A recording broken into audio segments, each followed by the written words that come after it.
Hey, all you beautiful people. This is Tropical Robot, and you are listening to part 2 of our Anime Rambling Boys series on Fate Zero. Come on and do this one with me. You know, this intro for you all, our lovely fans. But unfortunately, he was a little occupied, and he may or may not have been busy burying Ricky's body. Who knows? Who cares? Anyways, thanks for tuning in, and we do hope you enjoy the episode, fam. Yep, basically. And this kind of gives us a nice pivot to talk a little bit more about Saber, which I think we've already kind of done a little bit, but I think maybe framing it in the context of beginning with the discussion, the Banquet of Kings might be a good place to sort of, talk about her a little bit, but also emphasize some of the differences between Gilgameshu and the writer and her, and their respective conceptions of, kingsmanship. I don't know. Okay. Yeah. For people who don't know, Saber is the king of knights. Iskandar is the king of conquerors, and Gilgamesh is the king of heroes. And at one point in the series, they all just sit down and have a talk. There's a lot of talking in this show. Lots of talk. And a lot of drinking wine. Oh, yes. Gilgamesh's special wine. Oh, yeah.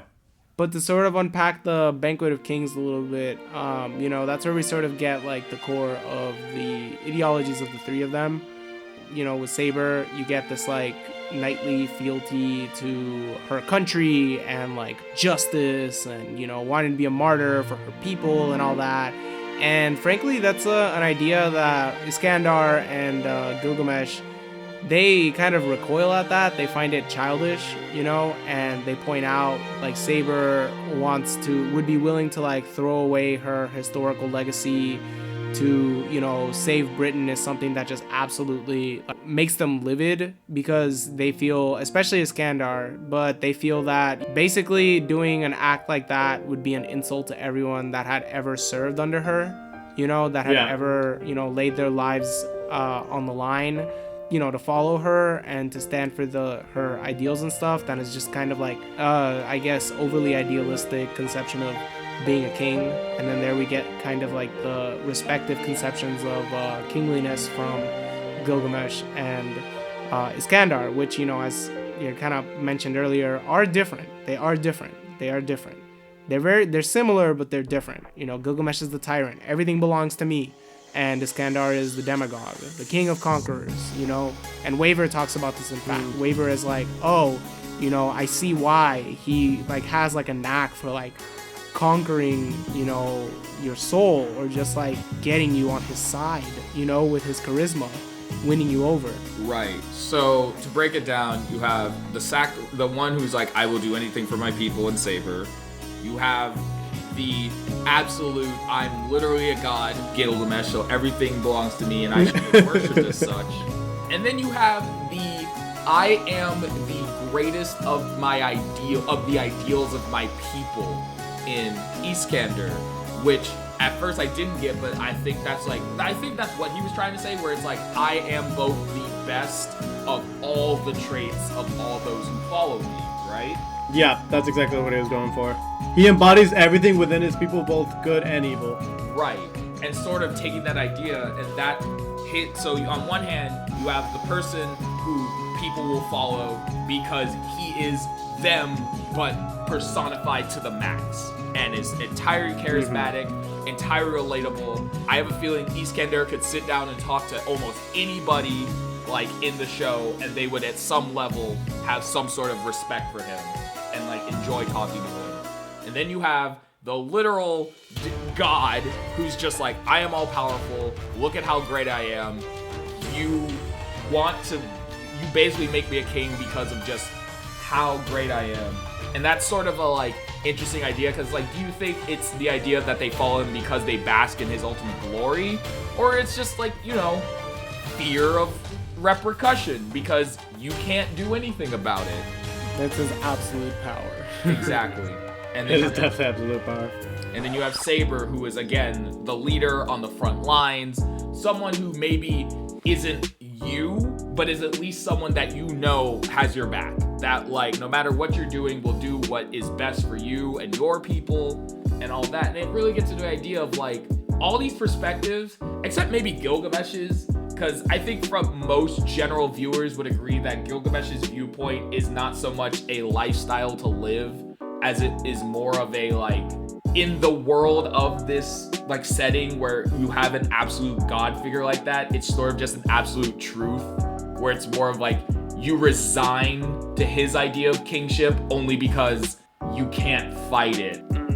It's sort of the idea of like it can't be disproven. Yes, but then it's also interesting, and this is, I mean, I'll cap the discussion on this because this isn't necessarily related to Zero, but you know, his flaw ends up being his hubris.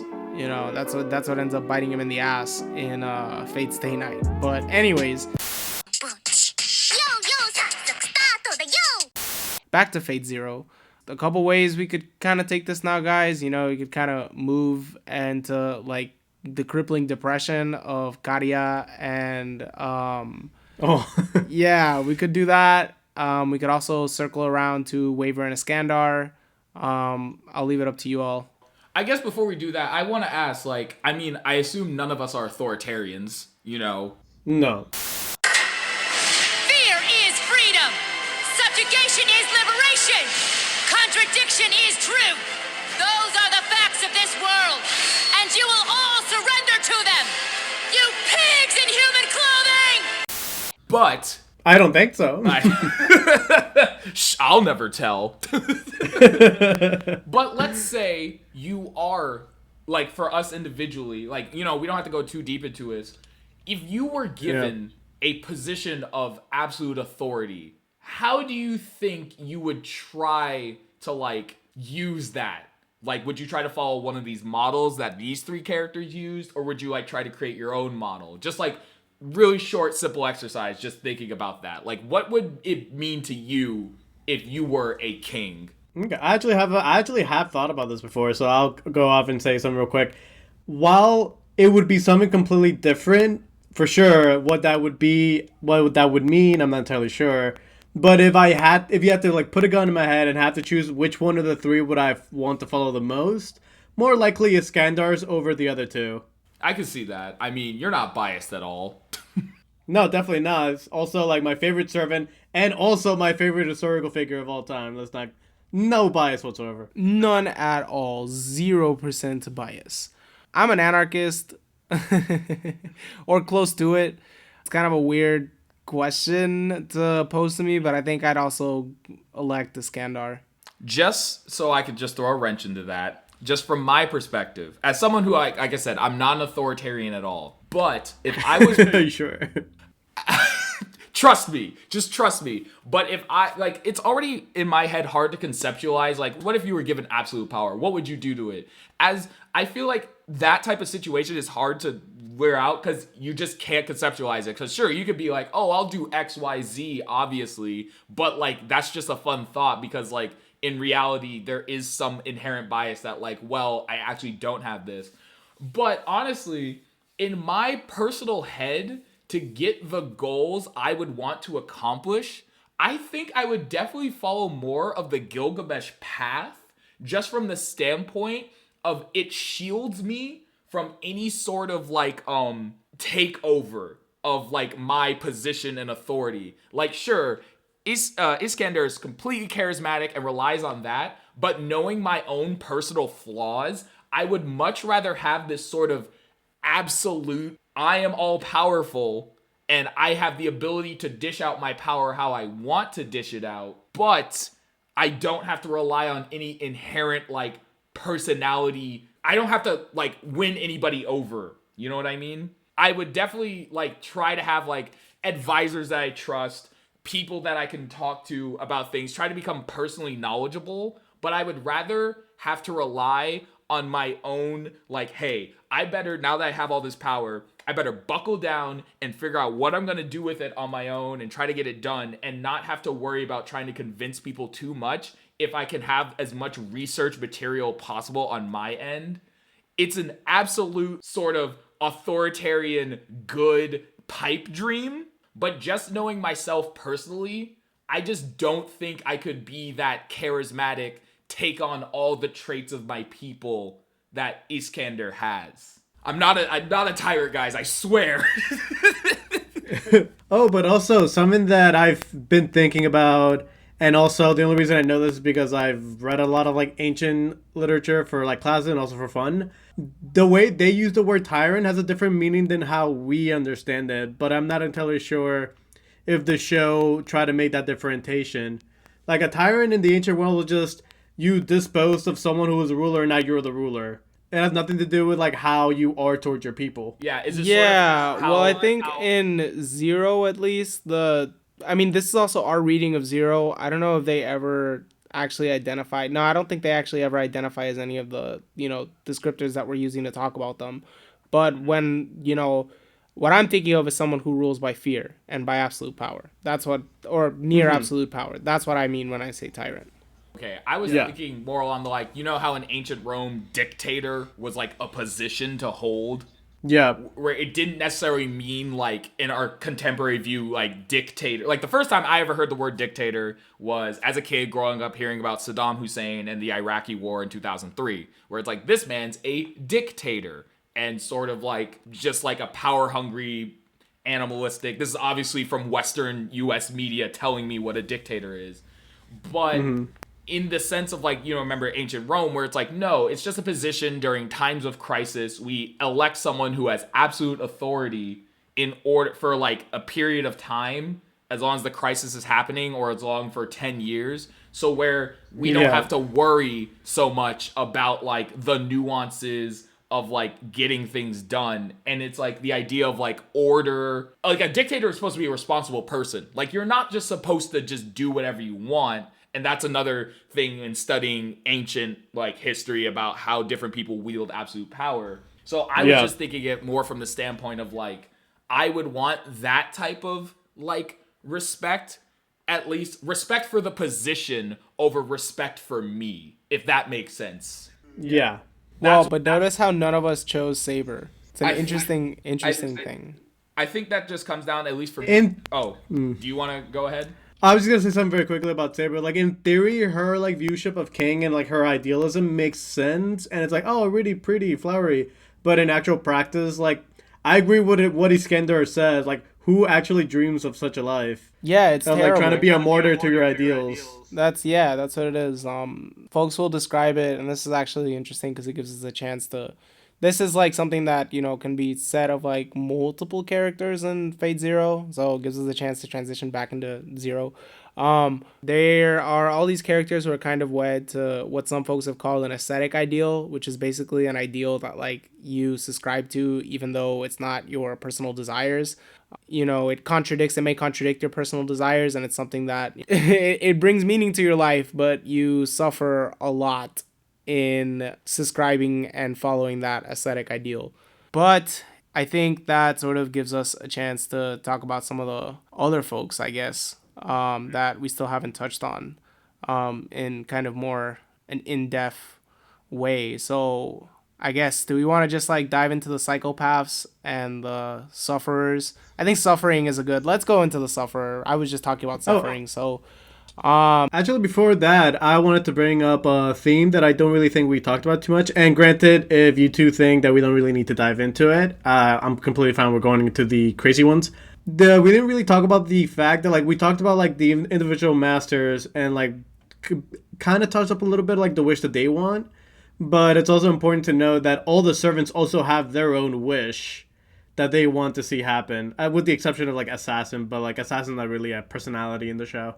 Yeah, I mean, I think you're right to bring that up. We haven't really gone too into it. I remember when I mentioned the whole thing about, this having elements of a Greek tragedy, when I said that there's a single action that all the characters are kind of gearing towards, except Assassin. It include like I meant to include like the servants as well.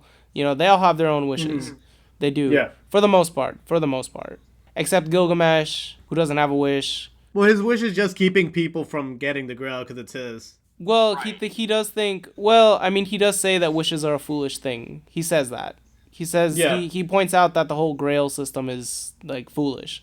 Then, I mean, Assassin as well. And, well, honestly, frankly, it's kind of, now that I'm like thinking about it, it's kind of a little bit more hit or miss with the servants. Because I mean, I guess Berserker's wish would be to kill Arthur, but that's not Well, his really wish is to something like to. seek redemption. I think that's how I interpret it. I mean, they don't say that. So I don't think he really has a wish.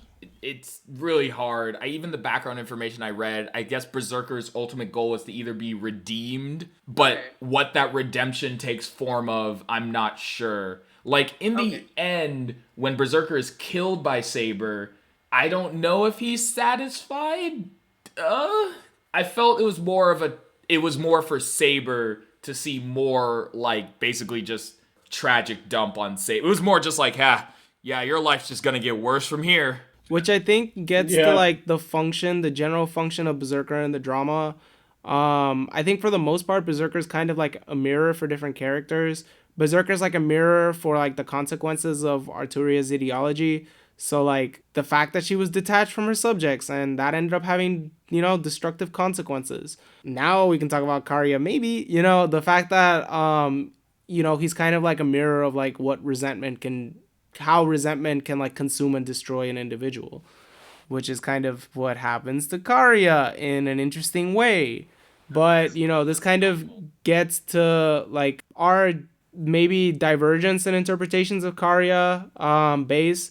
I think Karya, the way that he interprets his motivations is kind of what we talked about before, where it's like he's, acting in a selfless way. That's how he sees it. But I think from like our perspective as like the audience, there's like just as much credence for kind of the opposite interpretation, where in fact everything he's doing it, it's a blend to be sure of like selfless motivation, but there's also a distinctly selfish the reason for why he's doing what he's doing. I think that frankly, I think he's probably the best example of this in like the drama, but he's someone who is a character, and it's interesting because Tokiomi points this out during their fight, when he says being able to like take responsibility for one's actions is like something that's absolutely important towards like being a human being, and if you can't do that, you're kind of something is deficient, or like something is you're fucking up in some way, shape, or form. And Karya is a character who I think is fundamentally defined by, for the most part, not completely, but for the most part, by being in bad faith. And what I mean by that is that he's someone who can't take responsibility for his past actions, for walking away from Magecraft and, abandoning Aoi, who, was his friend, but also someone he loved, and the consequences. Sakura being given to Zoken Mato, and then just going through all the horrible shit she had to go through as a result of that, and Aoi marrying Tokiomi Tosaka. And I think ultimately, he's someone who is driven by or towards like self-destruction by his like resentment of Tokiomi, and by also, his self-resentment, like the fact that he resents himself and what he did. He can't accept what he did, what sort of ends up happening. And I think there's like a couple of interesting scenes where you see this, when Tokiomi tells him that stuff about personal responsibility, he talks right past them. He just doesn't hear him. And then there's like a scene in like the little like mini episode about Rin when he like goes up to Aoi, and he like Aoi in multiple points is like, yo, like fam, trying to communicate to him that like, yo, I am an agent. I made decisions about my life and I am living with the consequences of those.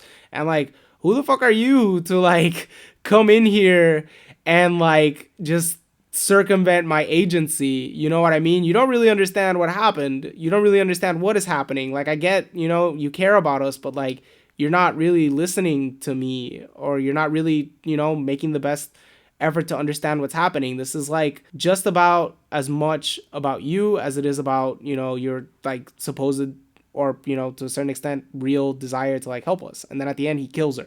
He fucking strangles her. I thought she was dead, and then she appears in the end. Oh yeah, he doesn't kill her. That's my bad. I misspoke. Yeah, he like ends up causing her severe brain damage. Yeah. I think what you said about Karya is interesting, in the fact that like you could sort of see it as a way where it's like, do you know what you're doing? It's like, dude, she gave up her daughter. I'm pretty sure that wasn't an easy decision, that is her child too, more than it's your child. And I understand you care. And sure, he might have knowledge of Zokin's like terrible treatments and behind the scenes woes. But it is sort of that idea of like, no, I know what's best. I know what to do. I never liked that Tosaka family anyway.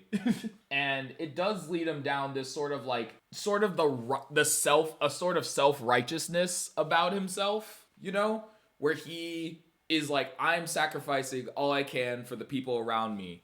And that is good. And therefore I should win because I am good and my will prevail. But ultimately, his will causes the destruction of literally probably everyone around him. Yep. Including himself. Oh, yes. Especially himself. Yeah. The bugs just are eating him alive. At one point, it's even mentioned that, like, dude, you're gonna die. Even if you win, you're gonna die. And it's sort of tragic and sad. And that sort of relates to, like, what we were saying, like, how none of us pick Saber. I'm very skeptical, honestly, of martyrism, of making yourself a martyr. Because, like, obviously death is a complicated subject, but, like, in my head, it's like, well, when you're dead, you're done. Your potential for agency upon the world is greatly diminished. And there is something to be said about, like, it's nice to have ideals. It's nice to, like, obviously stick up for them at your own suffering. No one's saying, oh, only do what's good for you. No, of course not. But there comes a point where self-sacrifice, we have this noble idea of self-sacrifice, but you do have to contemplate, like, could your life be better served in another way? Like, what if Karya had gone and just been the one person in the Mato household that Sakura could talk to, like, while she's going through this terrible training? You know what I mean? What if he had just supported her and helped her along the way? Like, he didn't have to try to free her from it. He could have. Like, obviously I'm speaking from the hindsight of knowing how it ends and but there could be something in the end. You see Sakura is mostly fine. You know what I mean? This is fine. Yeah, mostly. Silver and I know what exactly Sakura has to go through, so I think we should probably stay away from that. I don't know what happens. I'm just saying, like, there could be something said about how he, like, maybe should have considered alternatives to what he did. Because ultimately, what did it accomplish? He basically killed his best friend. He didn't save anyone. He died. And he was a good wild card for the show and was an interesting character to follow and watch. But from the beginning, he crippled himself and was no longer able to, like, I don't think he even really effectively managed the plot that well. Like, what impacts does Berserker have on the plot? I mean, he's manipulated by Kirei. He's manipulated by him, you know? Right. Exactly. Besides that, what does he do? He's just another element to fight, but, like, from a thematic not thematic perspective, but from a like accomplishment goal perspective, he tangles with Gilgamesh for a bit. He fights Saber and does give Saber some, you know, like I said, some tragic, like, piling on and a little bit of catharsis, but, like, ultimately, like I said, we don't really know if Lancer got what he wanted, if Lancelot got what he wanted from being Berserker, which led me to the whole question is, like, do these heroes get to choose what class they want to be brought into? I'm not sure. It's dependent on the relic that's used to summon them, I think, is the answer. But more backstory. Yes, more stuff about the world.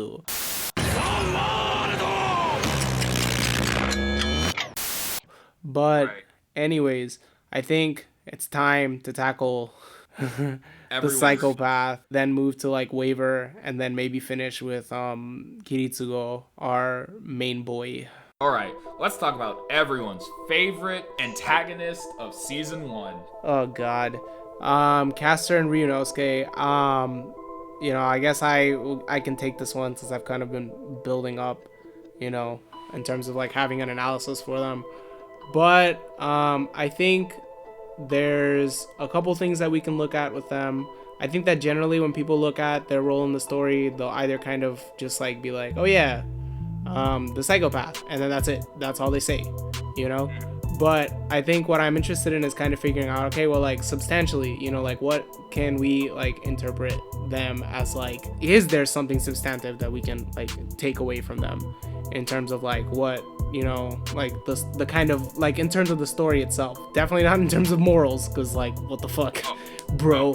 But anyways, and I think what I gravitated towards is French philosopher named Georges Bataille, and he's somebody who kind of like coined this idea of like kind of like limit experiences and like figures who kind of take us to like the limits of human experience, and I think if we're looking at it that way, I mean, this makes me cringe and even thinking about this, but like it's something that you see through them and like looking at the world from like their perspective, from Runneth in particular, starting with him, is that there's kind of, for him, there's a relationship between like eroticism and like pain, which is like causing pain to like other people, but also at the end like having pain caused to him.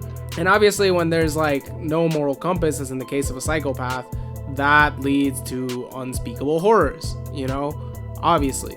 The other thing that I thought was kind of interesting is like there was this video by Cartoon Cypher.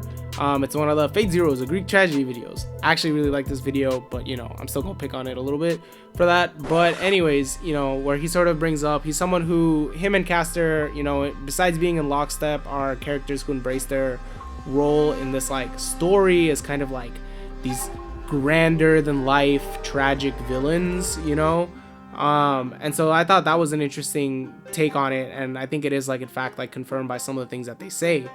Now when it comes to like Castor, I think he's someone who, it's interesting because his aim to cause pain at the beginning of the story is, kind of demonstrating the non-existence of God. That's where it comes from. He's like, God would never, if there was a God, he would never allow this, just like he would never have allowed the sacrifice of Jeanne d'Arc. And then there's like the whole conversation with like Runneth, where he kind of like, they both kind of mutually conclude that like God is an entertainer, God is the cruel puppet master, which is like really weird.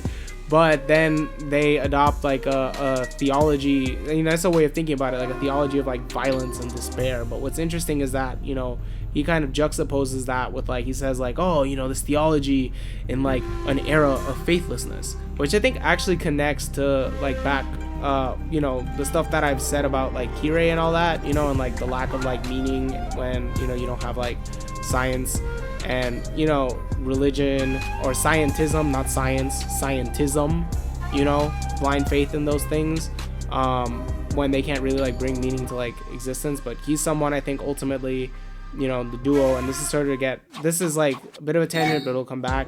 I think that, it's interesting because Bataille, the philosopher dude, says that there's basically 3 reactions to this kind of these kinds of like figures, these kinds of experiences. One, there's like outright rejection, which is just like, I'm just no crazy people, blah. Then there's like neutralizing them and accepting them, neutralizing like the most toxic aspects of them and accepting something that they can contribute, which is like saying, they have a role in the story as psychopaths or villains, but not really substantively engaging with like what the function of like having that ideology in the story is. And then third, there's like acceptance that like makes us think about, like what their like inclusion in like the story contributes to drama and like what it tells us about, ourselves and about the world that we live in, without taking them as examples for how we should live our lives, because that would be fucking horrible. Don't do that. Absolutely don't fucking do that. As to like what the story does, I think they kind of live in the story as like a way of like making us, as I said, question the limits of like human experience in a way that's kind of similar to Kirei, because I think Kirei does this too with his like kind of like will to power. I will impose my, I will derive meaning from, causing harm to people. But I think that the drama ultimately rejects them. Whereas with Kirei, I think that the drama like has him end up as the kind of winner to sort of, I think one way of reading that is that it's like a warning almost like holy shit, like, you know, this is like the world is like producing people like this, and like what the fuck do we do? You know what I mean? But that's like me kind of like, that's my interpretation. That's like headcanon, more than likely headcanon. You know, with them, it's like they're destructive and illogical. They're like ideologies, and like there's really not much that you can, you know, get beyond that. And, you know, besides that, like Castor and Ryunosuke end up like kind of subscribing to like falling back into like the trap of like, although like the most fucked up religion possible, like version of religion possible, like religious like dogma, you know. I think they do serve an important role in the story, from beyond just being like, oh, the crazy villains of season 1 who everyone needs to stop. And that's where season 1 ends, a culmination of like defeating Castor and Ryunosuke. But I do see the point in that like we do need to see maybe another interpretation of this Holy Grail war, where it's like not necessarily life is meaningless. Life has meaning, but the meaning is a sort of like expression of themselves, which to them is just chaos, destruction, abject horror. And it sort of parallels how quote unquote psychopathy of Kyrie's like cold will imposement versus their very loud, very fiery, very like grandiose, you know, this is what we're doing in the world. And ultimately they succumb to it because like, so Emiya kills Ryunosuke, just shoots him. When you typically see characters like this who are all about just causing, you know, mass chaos and blah blah blah, and they're faced with their own mortality, sometimes they recoil on themselves. They're a little bit afraid. They're like, no, like I can't keep doing what I'm doing, it's gonna be over. But no, Ryunosuke ultimately comes like, oh, finally I am the ultimate artist of myself, and all these things, destruction I've been causing, ultimately was gonna end with the destruction of myself. And I thought that was like an interesting take on that type of character. Personally, I don't read too deep into them because I do ultimately feel they do serve as more of a plot like point than a sort of thematic point. Like they do have themes, but their impact on the story is more about the actual plot of the story, just looking at it. And the whole Joan d'Arc thing, I felt it does relate historically to Bluebeard's Castor's character, but I think it was also more along the lines to also get him to obsess over Saber and to just give a pointed direction for him to go. Although it is important to note that Jeanne d'Arc is in fact a servant that can be summoned. Yes, and she, in fact, the depiction of her that appears in Fate Zero is actually what she looks like as a servant. Oh my god. And they do actually look very similar. Yeah, so it's an understandable mistake. Honestly, when I was watching it first, I think I told you guys this, I was predicting, I was like, maybe Saber actually is Joan d'Arc, and that she just thinks she's Arthur because the stake burning that happened to her just messed with her mind. So, I mean, I was just trying to figure out still what was going on. But yeah, going back to Castor Ryunosuke, I think it is sort of the idea of they take their ideology is like the purest of the like, hey, we are fully committed to this idea that we made, no ethical like conflicts about it. We feel no questioning about it. We've made the questions, we have the answers, and this is what we're going to do. Let's just do it. You know what I mean? And you could say in some way they are the most active of the characters in the beginning because they just immediately start doing what they want to do, kidnapping children, sacrificing them. It's pretty terrible. It does give Rin her own little backstory moment where it's like, me as a child defeats a whole pedophile murder cult by myself.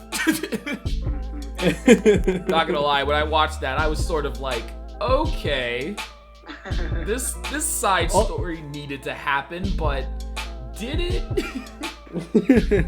Although something that kind of like adds to that is not really mentioned in Fate Zero, but it's kind of alluded to in the following stories.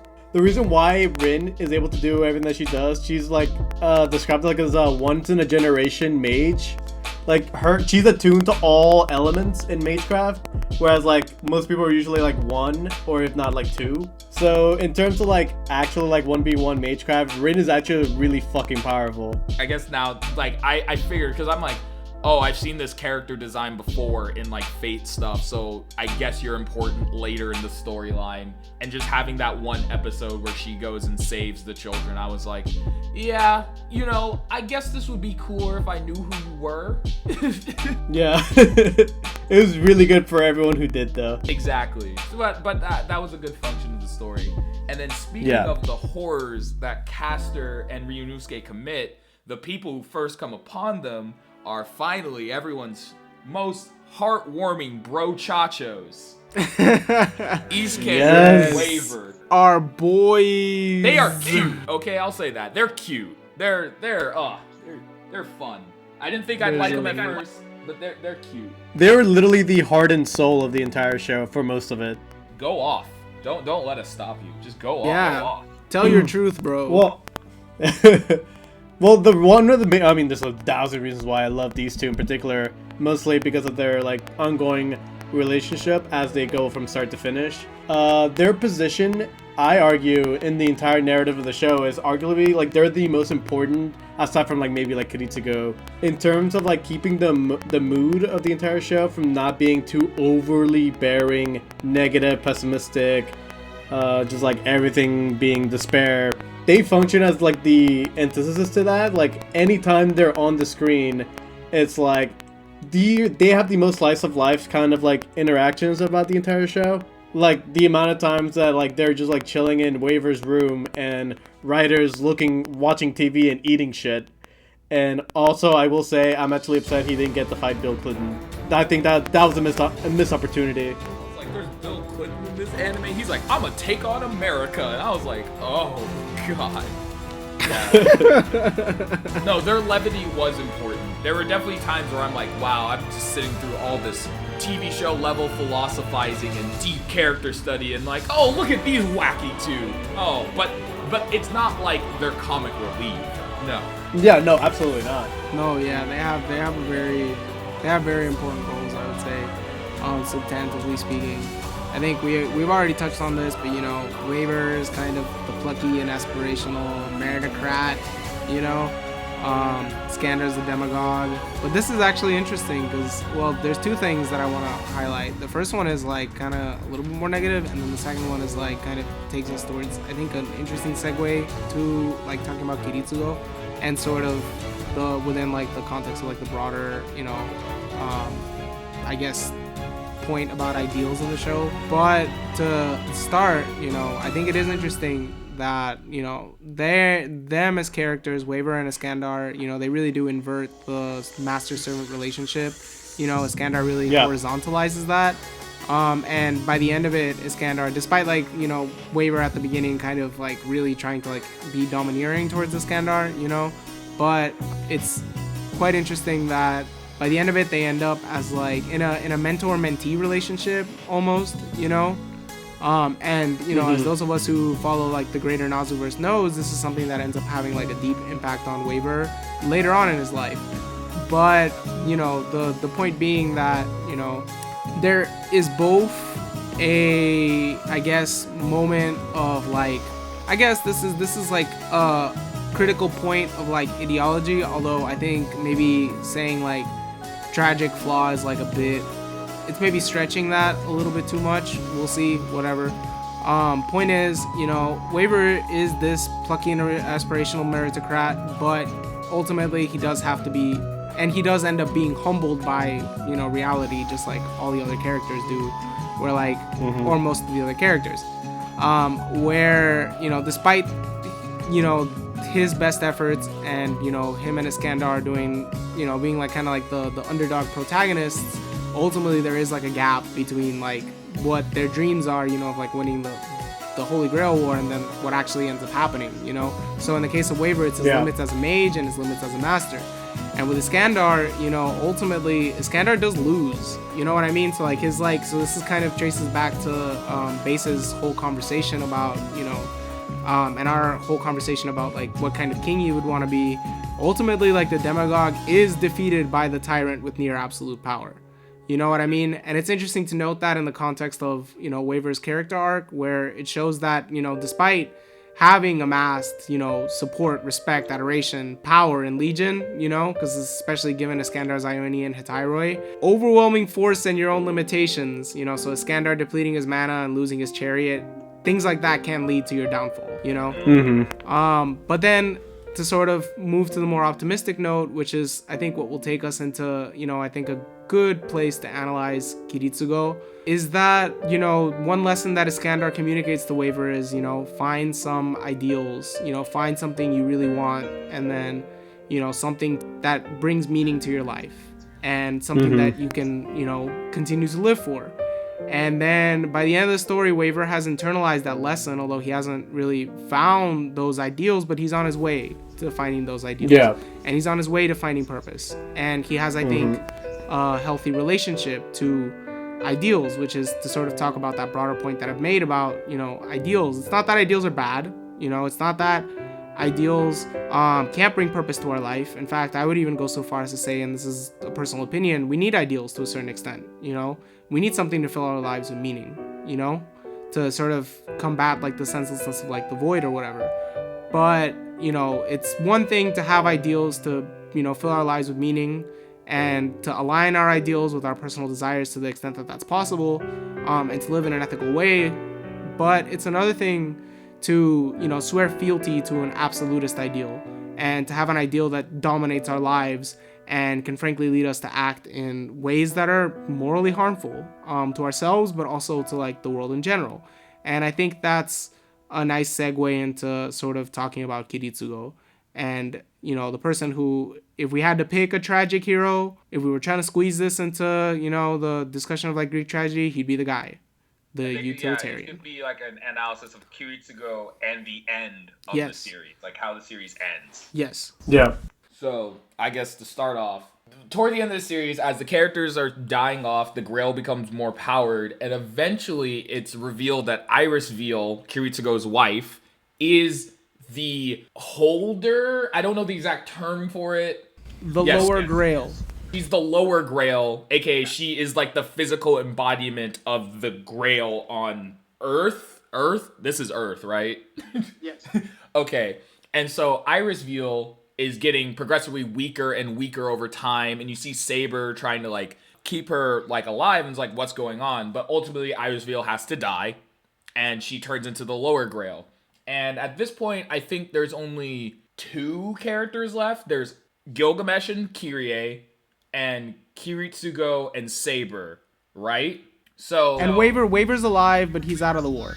Yeah, Waver's alive. He's out of the war. Iskandar basically told him to continue to serve me and my ideals, and it was a very touching, crying moment where Waver finally realized what he's gonna do, and Gilgamesh respects it and lets him live. Everyone else, though, is dead. Kari is dead. Tosaka's dead. The Eye-Moles are dead.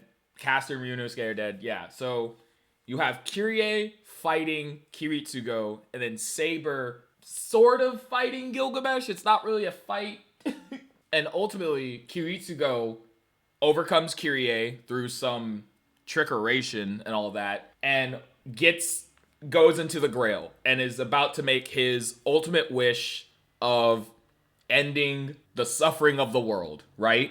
Yes. The Grail, in a total moment of like, this is where like the last 3 episodes sort of turned into like, this made me reminiscent of like Evangelion and other like Trigger series, Gynax series ends, where it's like the last couple episodes are very highly interpretive, not necessarily from the standpoint of like the art medium itself changing and the production issues that plague something like Evangelion, but more in the like, what's happening on screen is not like what's literally happening. So the Grail shows, or basically the Grail enumerates to Kiritsugo. So if we were on a boat, and this is just a simple example that I probably ever had, and you had to kill 200 people to save 100 people. Wait, let me do the let me do the reconstruction of it. Okay, you want to do it? Yeah, you should. Yeah. So, I think also a couple things. Yeah, go Um, ahead. well, I guess mini thing about corruption. We already talked about this. The show explicitly kind of lets you know from the opening scene with like Tokiomi and Kirei's dad, that the war is corrupt. The war is Mhm. corrupt, and that's what we see all throughout.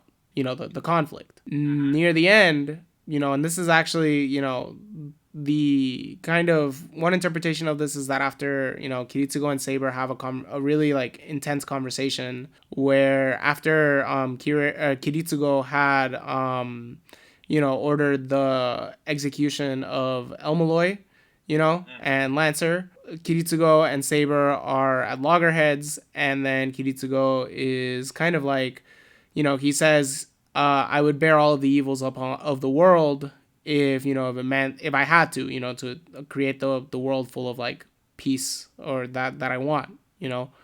And this is after Saber's been like, how dare you, there's honor in war and blah blah blah blah, and like, how could you act so dishonorably, you're a dishonorable person, blah blah blah. And Kiritsugo's like, fam, war is hell. Right. War itself is hell. But anyways, what this is again like kind of like in the I guess like the background, the world that predates the drama itself of the Fourth Holy Grail War. Because of the events in the Third Holy Grail War, the Grail is corrupted. The actual embodiment of all the evils in the world has been introduced into the Grail itself. That is the Zoroastrian god of destruction, evil, whatever, Angra Mainyu, and has been incorporated. Long story short, what Angra Mainyu was summoned in, the previous conflict, was a weak servant because stuff relating to his lore, and then, died and was like incorporated into the Grail, corrupted the Grail, and attained, the power of the Grail. And when Kiritsugo it's kind of like chosen as like the quote unquote winner of the conflict, or actually this before that, when he says the all the evils of the world thing, because Angra Mainyu is the embodiment of all the evils of the world, it kind of, one interpretation is that it like kind of like wakes Angra Mainyu being like, okay, I'm looking out for this guy, I probably want this guy to win.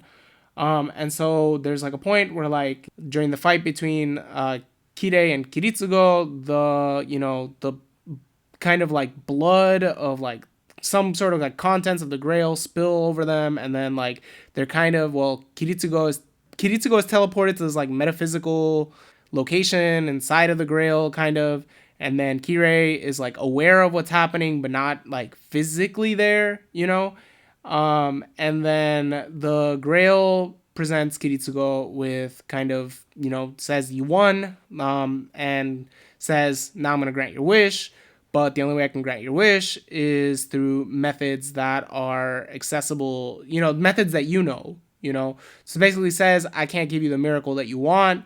And of course, Kiritsugo's like, what the fuck, blah, blah, blah, blah, bro. Like, this isn't really a miracle. Grail refutes that, says, well, no, that is a miracle. It's a miracle in scale. It's something that wouldn't be possible in scale. And Kiritsugo's like, nah, fam, I wanted a miracle in kind. I wanted something that, was just like not, it would like break the laws of like reality. It would move. Yeah, it's not conceivable. Exactly. And then the Grail takes him through this like experience where he has to confront like the flaws of his ideology. And I might be kind of switching up the order of these events, but basically what happens in that scenario is that the Grail, outlines one situation where there are two boats. One has 300 people, and then another one has 200 people, and these are the last 500 humans alive. And only Kiritsugo has the skills to fix one of the boats, and he can only fix one of the boats. The people on the boat with 200 capture him and say he has to fix their ship. So his response is to kill them all, because that's the good utilitarian thing to do in this situation, according to him. And then he goes and he fixes the boat of the people with 300 of the boat with 300 people on it. And then the Grail, then all of a sudden like the 300 on that boat are split into two other boats, and then there's 200 on one and 100 on the other. And then, the same scenario repeats itself. And then Kiritsugo ends up killing like the boat with like people with 100 people on it to save the 200 people. And this is all to show that like, a flaw in like utilitarian philosophy in him aiming to, enact the greatest, to minimize the amount of harm and to have like the greatest amount of like, good, he actually ends up killing more people than he saves, which is a flaw in like his philosophy. He in fact rejects this. He just like thinks that like the Grail is like fucked up, and he's like, there's nothing wrong with my ideology. I already am eating from the trash can all the time. The name of this trash can is ideology. And then, he rejects the Grail and comes back to, the world. And then he orders Saber to, despite her wishes, to blow up the Grail. And Saber is like, no, no, no, no, I don't want to blow up the Grail. But then, with the power of command spells, command seals, she does blow up the Grail. And then disaster strikes as Kiritsugo's ideology actually blows up in his face. Yeah. Gilgamesh is also there being like, what are you doing? And basically, from what I remember what happens, the Grail reacts violently to this. Well, because it's not powered by the death of all 7 servants, at this point it's only powered by 5, it attempts to destroy the world, right? So here's what happens. Oh no. No, you almost had it. Oh, you almost had it. You gotta be quicker than that. So, but you also reminded me of something. So, like, there's a point where, like, the Grail kind of confronts, like, Kiritsugo with, like, a choice, where, he's kind of, like, transported into this room where Irie and, Ili, his wife and his daughter are at, and it's like, well, you can save us. You can choose personal happiness. You can't do that. The Grail says, I can't resurrect them, which is kind of like, bruh, you just said you couldn't do a miracle in kind, and here you are trying to do a miracle in kind. Okay, cool, whatever. But anyways, Kiritsugo is like, nah, fam, fuck that shit, and he strangles Irie, or I don't know, he kills Irie and Ilya. He shoots Ilya in the head, and they're not actually Ilya and Irie, just so everybody knows that, but he kills them both. And then, the Grail is like, I curse you, all the evils in the world, blah, blah, blah, blah, blah.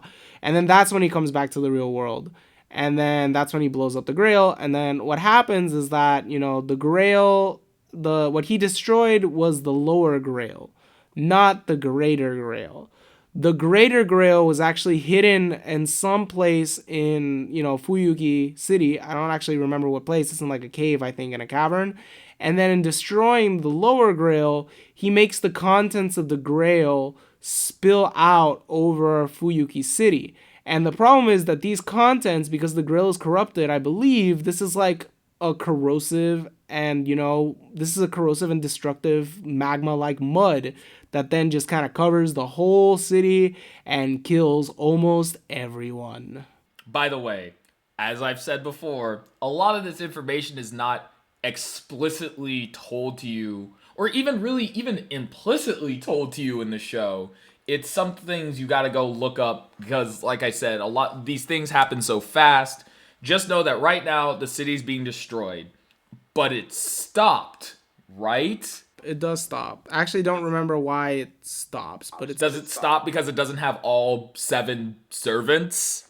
Yeah, I think that's why. I think so too. I think that's also why. But, if any of the boys have evidence to the contrary, please let us know. Oh, yeah. But basically, the muck, destroys a large part of the city. People are destroyed, So, Kyrie, who was killed by Kiritsugo, though, is revived by the mud, right? Yes, he is. Mm-hmm. Well, I think he was severely wounded by Kiritsugo, and he is revived. Or he is healed. Oh, no. He was straight killed. It wasn't that he was injured. He got shot in the chest. He was killed.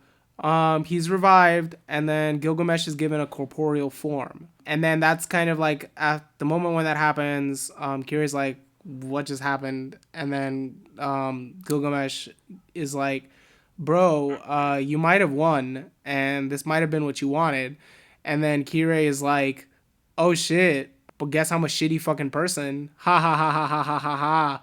And he's like, he takes pleasure in it. And that's like the whole like basis of like the will to power imposing my like you know, desires upon reality type of thing, because like no ideals can bring me meaning, so you know nothing matters, so I'm gonna impose myself kind of interpretation that I've been, you know, that we've been putting forth. And then in, you know, the aftermath of all that, you see Kiritsugo, and he's just wandering like the wasteland, and he's just trying to like find one person, you know, because at this point he's been completely crushed. You know, he acted out of his ideology to try to save people. You know, he was like, if I destroy the Grail, that'll save the greatest number of people, and in fact it had like the opposite result. Well, it had a result that was unexpected by him, and it killed a lot of fucking people. And so he's just like, if I can only save one person. And he finds this young boy underneath the rubble, and he's still alive, and he's crying, you know, like Kiritsugo's crying. And then that boy is Shiroemiya, who ends up being the protagonist of Fate Stay Night. It's the boy that Kiritsugo adopts, and he just kind of takes solace in, you know, the fact that he was able to save one life. And that's like kind of like to get to like the, I guess, back to that point about ideals not being bad that I had brought up. So like in this case, like Kiritsugo has come to understand, in my view, that, you know, absolute ideals aren't going to explain reality, and they're not going to change it, you know, there's in the way that he wants to have it be changed. But when he finds the boy, you know, and that's also like, Kiritsugo is one of these people who had an aesthetic ideal that he like wed himself to. That I kind of mentioned that earlier in this discussion. But, you know, he saves the boy, and he's like, I saved one person. I can live for one person. My personal desire in this moment was to just save one person. And I have done that. And I understand, you know, the contingency of ideals, but like, I'm going to spend the rest of my life trying to be the best father that I can be for this kid, and just trying to do one good thing. And that's going to be the thing that fills my life with meaning. Right. And that's sort of like how he goes about, because I think another theme you could take away this show is like living past, because, you know, the way we always think of these stories is like rising action, climax, resolution, and the way a lot of these are, it's a nice tidy ending. But since this is Fate Zero and the beginning point of like the routes of the future of the story, you can see this as sort of like, how do these characters now continue on past this sort of anti-climax? Because like, when you finish watching the show, you're not in like a, oh, that was great, like, oh, cool mood. You're more in just like a, besides being like, what just happened, you're sort of in this like, well, what's next? You know what I mean? Like, there has to be more. There has to be continue. There's still characters left alive. There's still ideals that need to be explored and explained. And I think that's sort of the feeling the characters also have too, where it's sort of like this idea, it's like, now I have to continue living beyond just this rudimentary of, I've done what I wanted to do. It's now like, I've made my decisions, and I will continue to make decisions. Yep. Oof. And I think, you know, thank you for bringing that up, Base. I think that is, I think one of the things that separates this, in fact, I didn't go into this earlier when I was talking about, you know, the elements of like Greek tragedy, because I was like, maybe too much to say on this shit. But that's like a precisely lends credence to this idea that it's like, it's a hybrid story. And that's, you know, Greek tragedies are, at least as Aristotle defines them, are known to resolve themselves in kind of this like cathartic moment, you know? Like, you know, the fall, the change of fortune of the tragic hero happens, and then, you know, we as the audience experience both like a sense of like having like kind of like a purging sense of like our like emotions. You know, we feel pity because, you know, either the suffering was undeserved, or we feel fear because we think this could happen to us if we were in the same situation, and then we feel that and we're like, huh, you know, or we experience a moment of intellectual clarification where we realize, oh, that's why this happened, you know. We're like, okay, cool, it's something I can apply to my life. Story's resolved, there's a resolution, you know. And these are all terms that, you know, Aristotle himself uses to talk about the Greek tragedy. But in this story, and this is again like, I think something that is more akin to like postmodernist ideas, is, you know, you kind of are left with this sense of like, well, what's next? It's a sense of discord, it's a sense of dissonance, it's a sense of like, disillusionment in some ways. And, you know, then you just got to pick up the pieces of everything that happened, of all the death and destruction, and build meaning from it, you know. That's a Nietzschean idea. He calls it a pessimism of strength to a certain extent. And I think that's kind of something that, you know, folks miss when, you know, they say this is just a Greek tragedy and that's it. It's a complex fucking story. It's a really complex story. And it's an amazing watch. So, yeah, I guess to like, just bring it all back full circle again. It's a great show that has you follow a very wide, developed, and thoroughly ethically interesting set of characters that each goes on their own personal journey with themselves, with how they interact with the other characters, all wrapped in this battle show. You know, the fights are well choreographed, they're awesome, they're interesting to watch, like, but that's not the meat and potatoes of the show. Let's get into the meat and potatoes. The meat of the show is seeing how these characters develop their own personal, like, goals and accomplishments in accordance to this holy grail war that's wrapped up in everything. Dang. And on that, gentlemen, I guess we could ask, like, final thoughts, things you want to leave the people with on the show. The biggest question people always have going into the Fate series as a whole is, where do I start? But if you do decide to start with Fate Zero, which I personally recommend you do, I kind of think what Baze alluded to earlier is a really good point.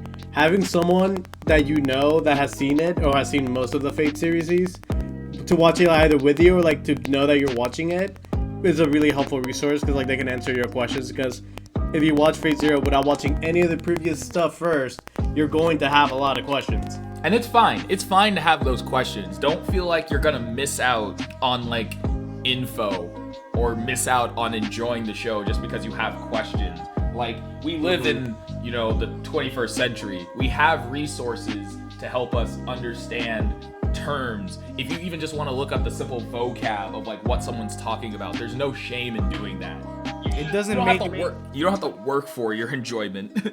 Exactly. It's, if this inspires you to watch the show, which I think is near and dear to our hearts, it's definitely on Silver and I's top 3 to 5 anime of all time.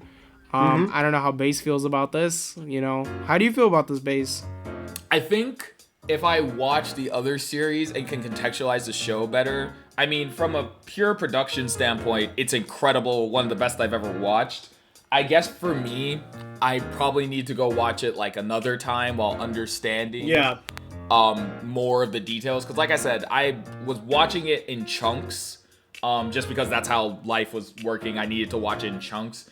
And like, while I was watching it, I was like, oh, I know exactly what's happening. I know all the characters' names. I can name them off the top of my head. I know blah, blah, blah, blah, blah. The second I stepped away from the show, I just completely would forget almost everything. Like, I would get the plot, but I'd be like, wait, but who's who again? And blah, blah, blah. And then when I watched it again, I'd be like, oh yeah, that guy, or this woman, or that idea. So just for me personally, as someone, like I said, who watched it for the first time, I'm not gonna give it that, like, you know, I definitely recommend it. It's like great, it's enjoyable, but I don't know if I can put it into one of those like, oh, this is something that is like fundamental to like my anime like core of like what I enjoy just yet. And that's fair, and hopefully it does make it there, but if it doesn't, that's also okay. But yeah, if you know, you all are, you know, feel inspired to watch this show, please do. And if you don't have that resource, if you do have that resource where you have like a friend or two who are Fate, you know, aficionados, feel free to use that. But if you don't, and also shameless plug incoming, if you know, you're interested in sort of chatting with us and in, you know, seeing, you know, our amazing hot takes on and the dank memes that, you know, we like a lot, follow us on Twitter. You know, follow us on Twitter at BoysAnime. And if you like this podcast, smash that subscribe button on whichever platform you're on. And stay tuned, fam. You know, we love doing this. We love you guys and girls and NB folks. And, you know, that has been the Anime Rambling Boys. Peace, love, swag, fam. Bye, everybody. Later.